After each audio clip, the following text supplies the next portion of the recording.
ప్రభుత్వం ప్రతిష్టాత్మకంగా నిర్వహిస్తున్న తెలంగాణ గ్లోబల్ సమ్మిట్ కు సర్వం సిద్ధమైంది. తెలంగాణలో ఉన్న అపార అవకాశాలను ప్రపంచానికి పరిచయం చేసి పెట్టుబడులను ఆకర్షించడం, యువతకు ఉపాధి కల్పించడమే లక్ష్యంగా రాష్ట్ర ప్రభుత్వం రైజింగ్ తెలంగాణలో భాగంగా గ్లోబల్ సమ్మిట్ ను ఏర్పాటు చేసింది.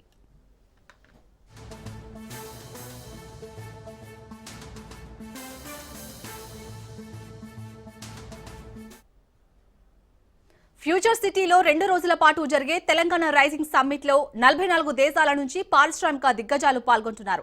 ఇందుకోసం భారత్ ఫ్యూచర్ సిటీలో ఏర్పాట్లను ప్రభుత్వం అత్యంత అద్భుతంగా చేసింది. ఈ సదస్సుకు 154 మంది అంతర్జాతీయ ప్రతినిధులు హాజరవుతున్నారు. విశ్వవ్యాప్తంగా పేరున్న కంపెనీల నుంచి యాజమాన్య ప్రతినిధుల బృందాలు ఈ సమ్మిట్ లో పాల్గొంటున్నాయి. ఒక్క అమెరికా నుంచే 46 మంది వివిధ కంపెనీల ప్రతినిధులు తరలివస్తున్నారు.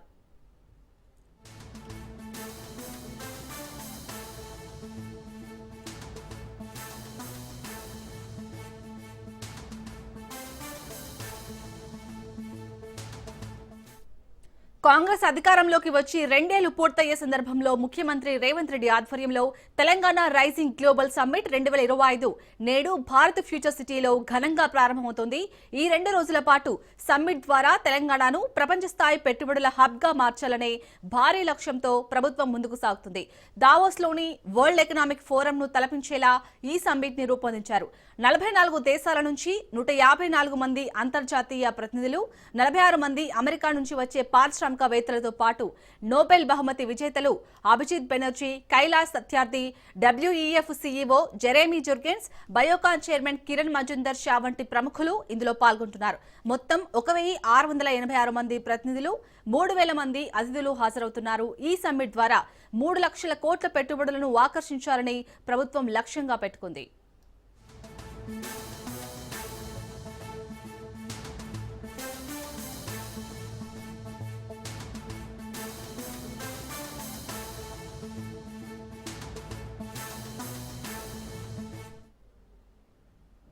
నేడు మధ్యాహ్నం 1:30 గవర్నర్ జిష్ణుదేవ్ వర్మ లాంఛనంగా ఈ సమ్మిట్ ని ప్రారంభిస్తారు.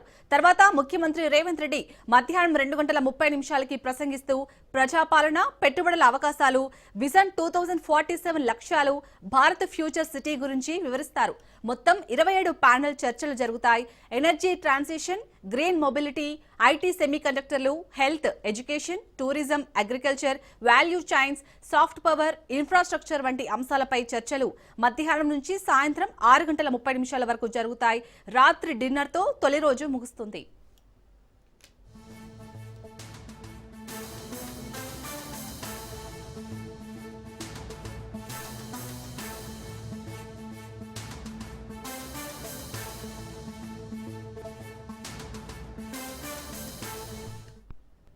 తెలంగాణ రైజింగ్ గ్లోబల్ సమ్మిట్ 2025కు సర్వం సిద్ధమైంది. భారత్ ఫ్యూచర్ సిటీ వేదికగా నేటి నుంచి 2 రోజుల పాటు సమ్మిట్ జరగనుంది. ఇందుకోసం ప్రభుత్వం అన్ని ఏర్పాట్లు చేసింది.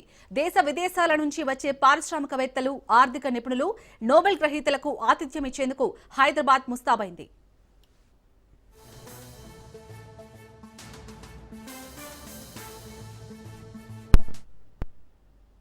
సదస్సుకు వేలాదిగా తరలివస్తున్న అతిథులు, వీఐపీల భద్రత దృష్ట్యా పోలీసులు కట్టుదిట్టమైన ఏర్పాట్లు చేశారు.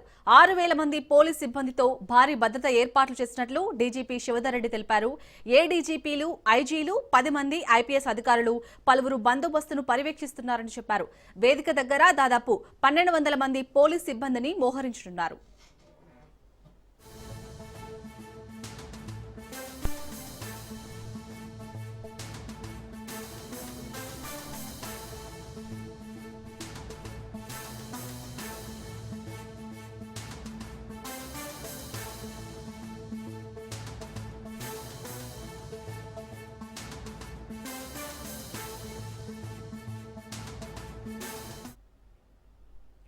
Future city development authority commissioner K Shashanka ఆధ్వర్యంలో 25 ప్రభుత్వ విభాగాలు సమన్వయంతో పనిచేస్తున్నాయి. దాదాపు 2000 మంది అతిథులు, అలాగే 2500 మంది ప్రభుత్వ అధికారులు పాల్గొనే ఈ ఈవెంట్ లో ఎలాంటి అవాంఛనీయ సంఘటనలు జరగకుండా సీసీ కెమెరాల నిఘా, అలాగే ట్రాఫిక్ మళ్లింపు చర్యలు చేపట్టినట్లు తెలిపారు.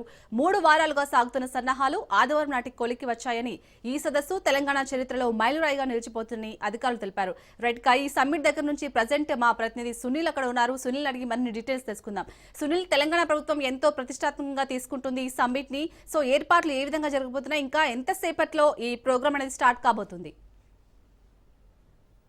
తెలంగాణ రాష్ట్ర ప్రభుత్వం ప్రతిష్టాత్మకంగా నిర్వహిస్తున్నటువంటి గ్లోబల్ సమ్మిట్ కార్యక్రమం సర్వసిద్ధమైంది. మరి కాసేపులోనే గ్లోబల్ సమ్మిట్ కార్యక్రమం అట్టహాసంగా ప్రపంచాన్ని తలపించే విధంగా తెలంగాణ రాష్ట్రాన్ని కీర్తిని ప్రతిష్టను పెంపొందించే విధంగా తెలంగాణ గ్లోబల్ సమ్మిట్ కార్యక్రమం స్టార్ట్ అవుతుంది. గవర్నర్ జిష్ణుదేవ శర్మ నేతృత్వంలో ఈ యొక్క ప్రారంభ వేడుక ప్రారంభమవుతుంది. మరి కాసేపులోనే ముఖ్యమంత్రి రేవంత్ రెడ్డి ఇప్పటికే తన జూబ్లీహిల్స్ నివాసం నుంచి గ్లోబల్ సిటీ ప్రాంగణానికి బయలుదేరడం జరిగింది. 1:30 ప్రాంతంలో గ్లోబల్ సమ్మిట్ కార్యక్రమం స్టార్ట్ అవుతుంది. 12:30 ఇక్కడికి సీఎం రేవంత్ రెడ్డి ఇక్కడికి చేరుకుంటారు. దీంతో పాటు చాలా మంది వివిధ ప్రపంచంలో ఉన్నటువంటి చాలా మంది దిగ్గజ పారిశ్రామికవేత్తలతో పాటు చాలా మంది ఈ విఐపీలు వివిఐపీలు వివిధ రాష్ట్రాలకు సంబంధించిన ముఖ్యమంత్రులు సైతము ఈ యొక్క దాదాపు 3,000 మంది సైతము ఈ యొక్క సమావేశానికి హాజరయ్యే అవకాశం ఉంది.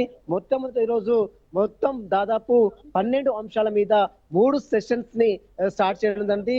దాదాపు ఈ 12 అంశాల మీద 3 గంటల నుంచి 4 గంటల వరకు సెషన్స్ 4 వేదికల ద్వారా 12 అంశాల మీద దాదాపు అనేక పారిశ్రామికలకు సంబంధించినటువంటి విభాగాలకు సంబంధించిన సభ్యులతో వివిధ దేశాల ప్రతినిధులతో తెలంగాణ రాష్ట్ర అభివృద్ధి తీసుకోబోయేటువంటి నిర్ణయాలు వీటన్నిటి అంశాల మీద కూడా ఈ రోజు ప్రధానంగా మొదటి రోజు సెషన్ ప్రారంభమవుతుంది. దీంట్లో ప్రధానంగా మనం చూడొచ్చు చాలా అంశాలు. మనం తెలంగాణ భవిష్యత్తు ఇంధనానికి సంబంధించినటువంటి గ్రీన్ ఎనర్జీకి సంబంధించినటువంటి అంశాలతో పాటు మరోవైపు తెలంగాణ రాష్ట్ర డిఫెన్స్ రంగానికి సంబంధించిన మరొక ప్రధానమైనటువంటి 3 గంటల నుంచి అనేక అంశాల మీద 4:45 వరకు అనేక అంశాల మీద వివిధ సెషన్స్ లో దాదాపు ముఖ్యమంత్రి నేరుగా పార్టిసిపేట్ చేస్తారు. వారందరితో అంటే మొదటి రోజులో నాలుగు ప్రధాన స్టేజీల్లో 12 అంశాలతో పాటు వివిధ సెషన్స్ 3 సెషన్స్ లో 12 అంశాల మీద వివిధ విభాగాలకు సంబంధించినటువంటి ప్రతినిధులు ఈ యొక్క సెషన్ లో పాల్గొంటారు. ప్రపంచం ఆర్థిక వ్యవస్థను మొత్తం కూడా అంటే 2047 నాటికి తెలంగాణ రాష్ట్ర ఆర్థిక అభివృద్ధి దాదాపు మొత్తం $3 ట్రిలియన్ ఎకానమీ చేరుకునే లక్ష్యంగా ప్రస్తుతం అయితే ఎలా ఉందండి, ఎలా అనిపిస్తుంది? మీరంతా రోజు కూడా కవర్ చేస్తుంది, మీకు తెలియదు ఎట్లా ఉన్నది. దేశమంతా ప్రపంచమంతా ఎదురు చూస్తున్న సమ్మిట్ ఇది. తెలంగాణ రైజింగ్ పార్టీ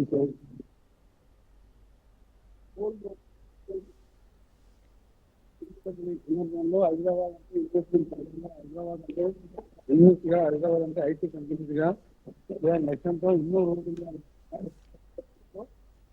నిన్నటి వరకు ఒక లెక్క, 10th నుంచి ఒక లెక్క. మొన్నటి వరకు పేదలకు సన్న బియ్యం కానీ, ఇల్లు కానీ, ఇంకా మహాలక్ష్మి పథకాలు కానీ, రైతుల 20,000 రుణమాఫీ కానీ ఇవన్నీ చేస్తూ ఇదే ఏరియాలో స్కిల్ డెవలప్మెంట్ కట్టి లక్షలాది మంది నిరుద్యోగులకు ఇంకా అందరికీ ఉద్యోగాలు ఇవ్వలేదు. ఇంకో 50,000 మిగిలిన వాళ్ళందరూ కూడా రూరల్ లో చదువుకున్న వాళ్ళందరూ కూడా స్కిల్ తెప్పించి ఇక్కడికి ఐటీ కంపెనీ ఇప్పటికే చాలా ఎంఎన్సీ కంపెనీలు వచ్చినాయి. నాకు కూడా 2 సంవత్సరాలు ఐటీ మినిస్టర్ అనుభవం ఉన్నది. ఒకనాడు చంద్రబాబు నాయుడు గారు స్టార్ట్ చేసి హైటెక్ రాష్ట్రపతి ఎయిర్పోర్ట్, మన ఎయిర్పోర్ట్ తో పాటు ఫైనాన్షియల్ డిస్ట్రిక్ట్ మా ముఖ్యమంత్రి రేవంత్ రెడ్డి గారు ఒక మంచి దూరదృష్టితో 2034 వరకు 1 ట్రిలియన్ ఎకానమీ, 2040 తర్వాత 3 ట్రిలియన్ ఎకానమీ ఏదైనా సాధ్యమే. దాన్ని సాధ్యం చేసి చూపిస్తాం. మా ముఖ్యమంత్రి గారి నాయకులలో, మంత్రులం, మా ఎమ్మెల్యేలు, ఎంపీలు అందరం ఎవరిని చెప్పినా, ఎవరేం మాట్లాడినా మీరు జరగబోయేది మీరే చూస్తారు. అందులో మీరు అందరూ కూడా, మీరు మీ ఫ్యామిలీ కూడా అందరూ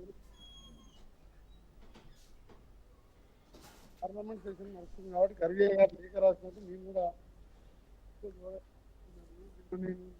ఎలక్షన్ ప్రచారంలో అక్కడ వెళ్ళడం జరిగింది. చాలా మంది పార్టిసిపెంట్స్ ఇప్పటికే దాదాపు 5,000 మందికి ఇన్విటేషన్ పంపాయి. అలా 2,000 మంది పైగా ప్రముఖులు అందరూ కూడా వస్తున్నారు.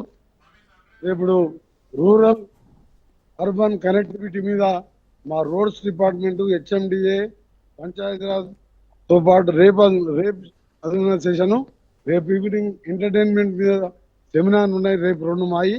ఈరోజు గవర్నర్ గారు ప్రసంగం, ఆ తర్వాత గౌరవ ముఖ్యమంత్రి గారు ఈ ఆలోచనతో గత 2 సంవత్సరాలుగా పట్టుబట్టి ఈ హైదరాబాద్ ని ప్రపంచ పటంలో ఉండే విధంగా, ఇండియాలో మనకి ఏ పట్టణం పోటీ కాదు, ప్రపంచంతో పోటీ పడదాం అనే ఉద్దేశంలో ముందుకు పోతున్న ముఖ్యమంత్రి గారి కోరిక ఫలించే విధంగా కార్యక్రమాలు చేస్తున్నాం. మేమందరం కలిసి టీం వర్క్ గా పనిచేస్తూ హైదరాబాద్ ని బెస్ట్ సెంటర్ గా చేయాలనేది మా రోడ్స్. నేను మొన్న కూడా చెప్పాను. మా డిపార్ట్మెంటే 17,000 కోట్లు సొంత రాష్ట్ర నిధులు, హ్యామ్ కానివ్వండి, ప్లాన్ కండి, నేషనల్ హైవేస్, హైదరాబాద్ కు ఏటీఎం కానీ, ఇదే అమరావతి ఫ్యూచర్ సిటీకి వెళ్ళి బందర్ వరకు అమరావతి నుంచి 20,000 కోట్లతోని మీకు మన green field highway with bullet train, అది మనకు ఏపీ బైఫర్కేషన్ యాక్ట్ లో ఉంది. ఇంకొకటి మన్ననూరు నుంచి శ్రీశైలం వరకు దేశంలో